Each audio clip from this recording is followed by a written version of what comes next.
अशा साध्या सोप्या पण चविष्ट रेसिपीसाठी चॅनलला माझ्या सबस्क्राईब करा।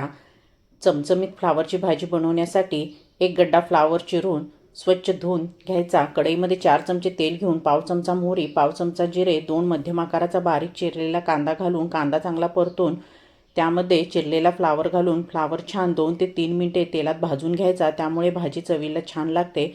आता एक टोमॅटोच्या फोडीवर थोडीशी कोथिंबीर घालून परतून घ्यायचे। 1.5 चमचा मसाला तिखट, पाव चमचा हळद पूड, चवीपुरते मीठ घालून मिक्स करायचे। भाजी शिजण्यासाठी अर्धा वाटी पाणी घालून भाजी 5 ते 7 मिनिटे मीडियम फ्लेमवर शिजवून घ्यायची। चपाती, भाकरी किंवा ब्रेडसोबत ही भाजी तुम्ही खाऊ शकता। भाजी छान शिजली आहे। सर्वात शेवटी अर्धा चमचा किचन किंग मसाला किंवा कोणताही गरम मसाला व थोडीशी कोथिंबीर घालून मिक्स करायचे। गॅस बंद करायचा व 10 मिनिटांनी भाजी सर्व करायची। रेसिपी नक्की ट्राय करा। आवडली तर लाईक करा, शेअर करा, चॅनलला सबस्क्राईब करा।